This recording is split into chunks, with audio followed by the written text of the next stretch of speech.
Welcome to the Pleasant Quantum Rise Decentralized Finance presentation, PQR DeFi. So what is DeFi? It's software directly connecting partners to create a financial system based on secure cryptographic infrastructure and smart contracts. In this case, joining together investors, savers, borrowers, technology developers, and clean miners and refiners in a way that involves no banks and no third-party intermediaries. Let's compare this with a centralized financial system. In this case, a bank, financial institution or broker owns the network. And we're taking two examples. Borrowers with a fixed rate 4.4% interest rate on a mortgage of £2 million over 10 years versus people who've got savings in the bank earning 0% interest totaling £2 million over 10 years. Let's look at the difference in their financial positions. What we see is the UK mortgage will charge you over £476,000 of interest over 10 years on £2 million. But let's question our first assumption, and that is that the interest rate is fixed at all. If we look at the Basel III international banking rules, what we find is, in the event of the next financial and economic crisis, banks can change fixed-rate mortgages to variable rates overnight.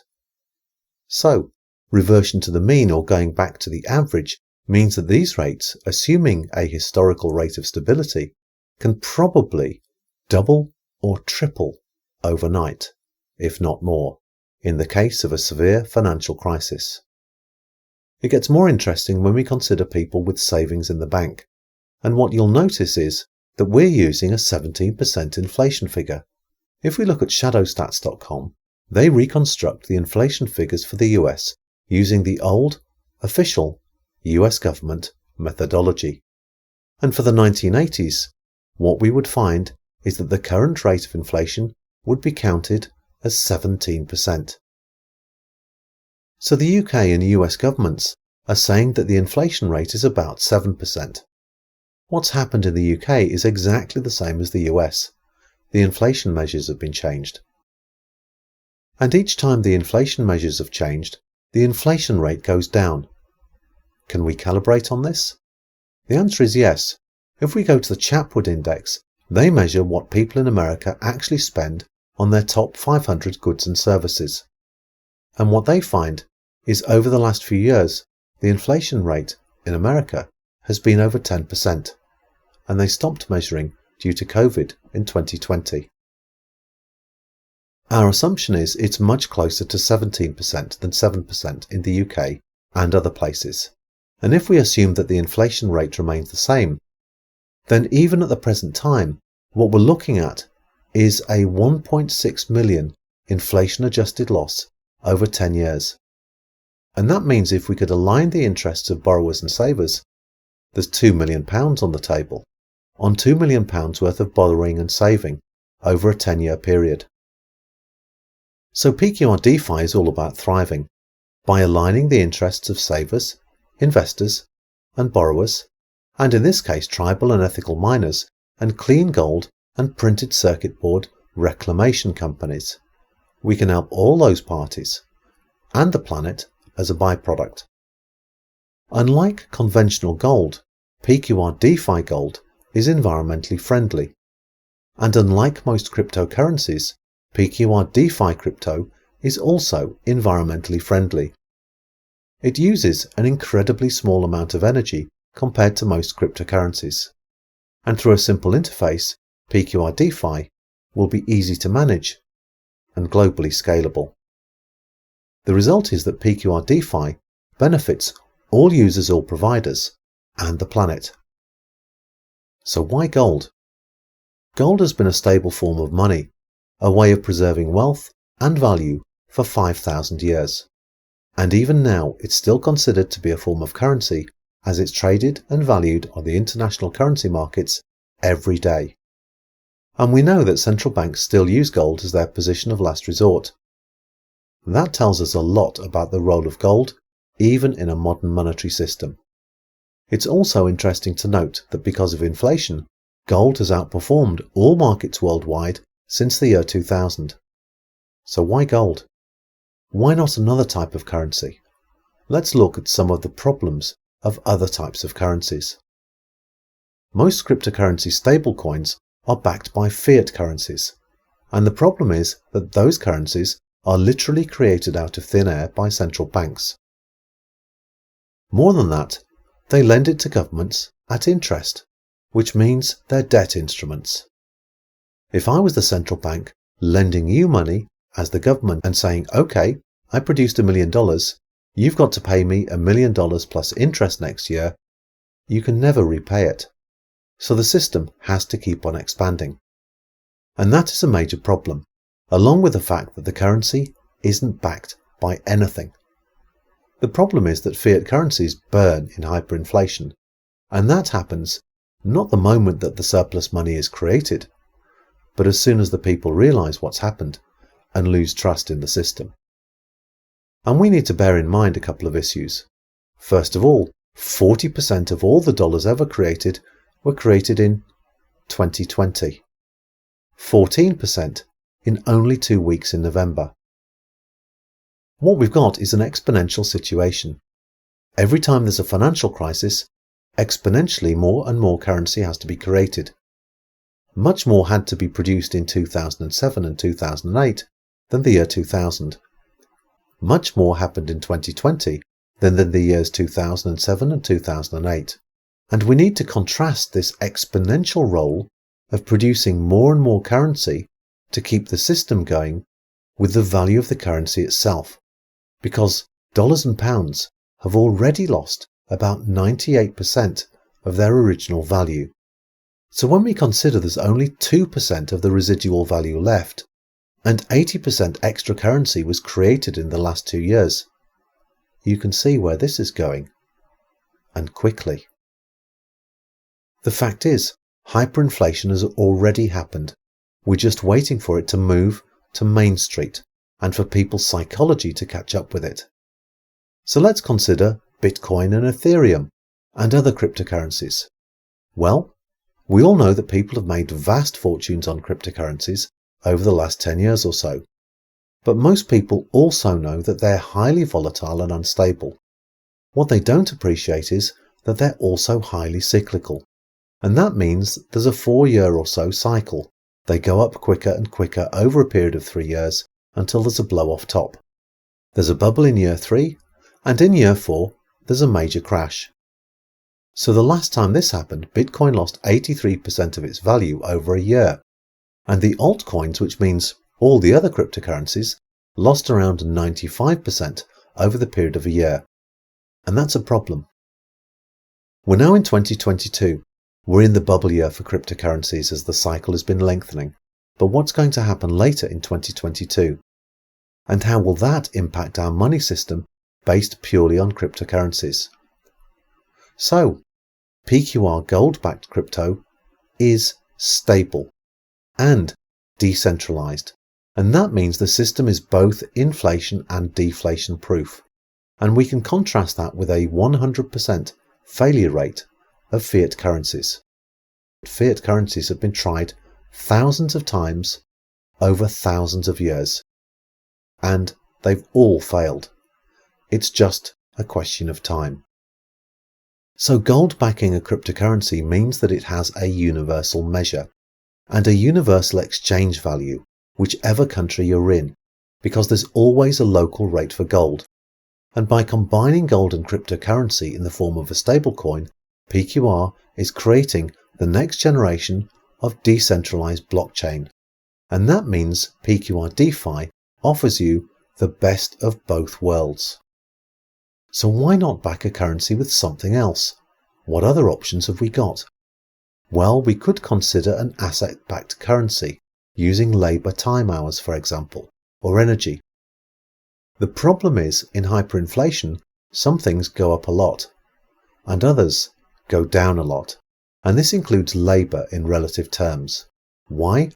Because in hyperinflation, millions of people are unemployed, and so if you're lucky enough to have a job, that's one thing. But if you don't have a job and all your savings are connected with a currency related to time hours, then that's going to go down a lot. So what about using energy? The problem there is complexity of valuation, because there are huge differences in energy costs from country to country. And if we were to base a financial system on this, that means it would be wide open to speculation. And when a financial system is wide open to speculation, big money will speculate. And that's a way for them to make even more money, but also a way of picking the pockets of ordinary people. If we use a basket of assets to back a cryptocurrency, such as food, products or services, we have other issues that arise, including the validation of the backing. And especially in situations of hyperinflation, this is very complex and therefore very costly, because the prices are going all over the place all the time, and at different rates in different countries. And further, we have to connect the value of the cryptocurrency itself to the assets that are backing it. Cryptocurrencies are generally made through crypto mining, and this is where banks of computers are wired together to solve complex mathematical puzzles that creates the cryptocurrency. Somehow we have to tie that with the assets that are backing it. If we try and do this in a situation of hyperinflation, this means we have to audit everything as well, and that becomes even more costly and even more complex. If there's hyperinflation, you want to know that you can rely on your currency system at that time. You need to know that your savings are safe. So this is inherently very problematic and very expensive. Logically, it also means that the system has to be under centralized control. And the problem there is that when a financial system is under centralized control, it's wide open to manipulation. And this is exactly what we've seen in our financial systems over the last decades. My conclusion is that simplicity is beneficial for ordinary people. And your last question is probably, okay, well, we know about cryptocurrencies. We know that they're a speculative asset, but where do they actually get used as currencies? And the answer is in two particularly interesting examples. One is Venezuela, which has had the world's best performing stock market over the last few years. Why? Because Venezuela has been in hyperinflation. And what's been found in Venezuela is that, all right, silver and gold work, but there are limitations, which we'll go into later. But what really works in that situation are cryptocurrencies, both accepting them and spending them. And that means currencies like Dash have done very well in Venezuela. And the world's biggest adopter of cryptocurrency has been Turkey, because Turkey has also had high inflation. More recently, we've seen crypto adoption booming in Lebanon, Ukraine and Russia. And it's also in wide use as currency. The conclusion is that the exceptions prove the rule. And what that means is that in times of high inflation, cryptocurrencies become very useful. So let's now look at how PQR DeFi works for the people. In this case, the people engage in a smart contract to buy discounted gold. And that means if they're buying gold at a discount of, say, 20% on delivery, and that's exactly what we're talking about, then they'll be getting 25% extra. But they'll also have the choice to put that gold into a vault if they want to avoid the obvious security issues of storing their wealth at home. But in the meantime, the digital ownership of that gold can be traded, and that means it's of immediate use to people. And it could also be connected to a gold-backed cryptocurrency card, and these already exist. What that means is that you can back your card with a small or a large amount of gold, a gram if you like. And then when you go to the shops and you buy your fruit, vegetables and bread, etc., that money is spent in dollars, pounds or euros. And the conversion is done against a tiny fraction of a gram of gold backing the card. And that means gold becomes really useful. Let's look at the other side of the equation, which is how PQR DeFi works for gold producers. In this case, we're talking about small miners, tribes, ethical miners, people who want to expand their operations of mining and refining through clean technologies, and printed circuit board reclamation companies. What they do is to offer discounted gold through a smart contract. And this smart contract is geared to clean technologies. What that means is, at last, tribal miners, many of whom are living in destitution, can actually thrive. At the moment, many tribes are desperately poor, but they're not able to engage with major mining companies because the mining companies always want a controlling stake in the enterprise. And secondly, they always leave environmental devastation behind them. And if you, your family and your tribe live off the land, it's a death sentence to have toxic pollution on your land. So you can't unlock your wealth. It can only be done at the price of genocide. However, using the PQR mechanism, it means that tribal miners can unlock their wealth in a way that doesn't damage the land. And that means the tribal miners and gold landowners can thrive. And they do that by connecting directly with the companies that produce clean technology, which is environmentally friendly, producing non-invasive mining, and using bacteria and frequency-based approaches for the refining process. That helps them also. And that means the infrastructure to create the gold, to mine it, and to refine it can be funded directly by the people purchasing the gold. And that means no share sales and no financial intermediaries. If they were going to do this conventionally, they'd have to produce shares, and shares are typically valued at 8 to 12 years of profits per share. So that's a very expensive process, and more so when it includes banks and brokers in the process as well. However, we can take it one step further. And in this case, we can use the technologies to clean up old mining and refining sites. So if production is connected to cleaning up the environment, and that unlocks the resources and connects the act of saving to saving and restoring the planet. In many old mining sites, there are tailings dams containing thousands of tons of highly acidic water. When they break, they can devastate the land for hundreds of square miles around a mining site. And equally, old mines fill up with water, and that also becomes acidic. And when that breaks open, that can also devastate the local environment. If there's been previous mining, the activity of refining the gold also uses substances like mercury and cyanide. This means that those sites are lethal. Using these technologies, we can yield a profit and clean up the land and neutralize those substances at the same time. It's good for people and it's good for nature.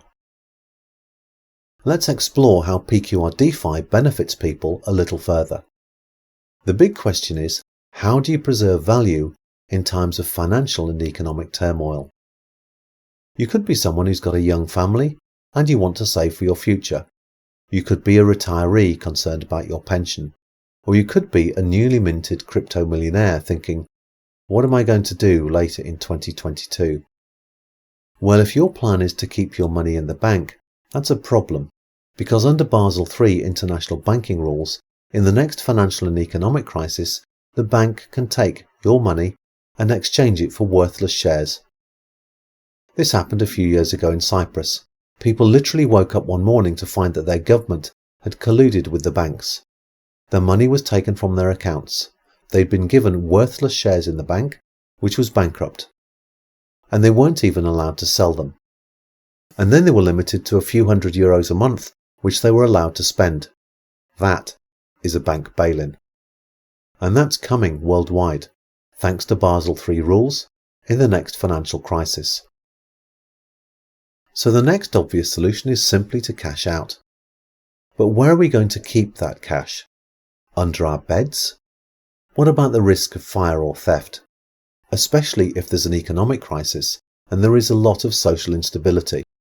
That creates a threat for you and your family. But what about the other case that we've mentioned, which is hyperinflation? Because when the psychology catches up with the production of money, that can happen very quickly, over a period of days. And what that means is you could wake up one morning and suddenly realize that your life savings can now just buy you a cup of coffee. And this has happened many times in history. So the obvious plan is to go and buy gold and silver. But as we saw at various stages of 2020, And in early 2021, when there's a financial crisis, gold and silver very quickly become unobtainium, because many other people also have the same idea, and the supply is limited. So the question is, will that gold and silver be available to you when you need it? So where do you preserve value in times of financial and economic turmoil? The answer is PQR DeFi, which connects gold to the blockchain. And that means it's highly protected, highly secure, extremely private. You have complete and absolute sovereign control of your own data. And that also means that you can decide to disclose your data, for example to a vaulting company or a gold-backed crypto card company. But they would have no idea what you're holding on your account, and you can then transfer a gram or an ounce of gold into the card process, for example. And that means you have the advantages of a DeFi system and the ability to plug into a legally compliant system at the same time. The infrastructure is ultra secure and ultra efficient, and that means ultra fast and low cost transactions. So PQR DeFi opens up a new economic paradigm, one where tribal miners can unlock their wealth and thrive without damaging the land. One that helps people clean up old mining and refining activities to yield a profit and return those sites to nature. In the process, it assists and supports clean technology providers. It protects people from hyperinflation, and it can protect people from unfair taxation. So let's examine this very briefly. In 2007 and 2008, banks and major corporations were going bust, and their debts were transferred to the public purse. That became part of the national debt. If we look at the national debt for the US on the US national debt clock, what we see in the bottom right-hand corner is that the average debt per person in the United States is around $500,000. And what we need to bear in mind is that 40% plus of the US population doesn't even have $500 in savings. So a newborn baby in the US is inheriting $500,000 worth of debt. How's that going to get paid? The answer is, it's not. And no government is going to be taking political responsibility for saying, hey, our country's bankrupt. And no corporation is going to be paying the tax either. As we've seen with the major corporations in the UK, including Starbucks, they haven't paid their share of tax for decades. So are you going to pay it? If so, how? The answer is, you are. And the inevitable result is that you're going to end up losing everything and be bankrupt. So this offers you a way of protecting yourself and your family from unfair taxation. And that's exactly what inflation is. And that's how the debt is going to be repaid. And in the meantime, there are none of the usual costs of gold before delivery. You don't pay for transport. You don't pay for security. You don't pay for storage, or the associated costs of auditing and insurance. And at the same time, you're unlocking the value of the gold so it can buy you bread. Let's go back to the example of Venezuela. If you're in a position of having 100 ounces of silver in Venezuela, that doesn't mean all your problems are solved. 1 ounce of silver at the moment will buy your family provisions for 3 months. The big question then is, if you want to get fresh food every day, or even every week, how do you get your change? The ability to use a gold crypto card and convert tiny amounts of gold in fractions of a gram to buy your fresh food every day means that gold suddenly becomes extremely functional for you and your family in times of crisis. And PQR DeFi supports your freedom, sovereignty, and absolute control of your data privacy. And by using an incredibly efficient system offering high security and scalability, PQR DeFi offers you and your family the best of all worlds. Pleasant Quantum Rise helps people to help themselves, to move from survivability to thrivability. Thank you for watching.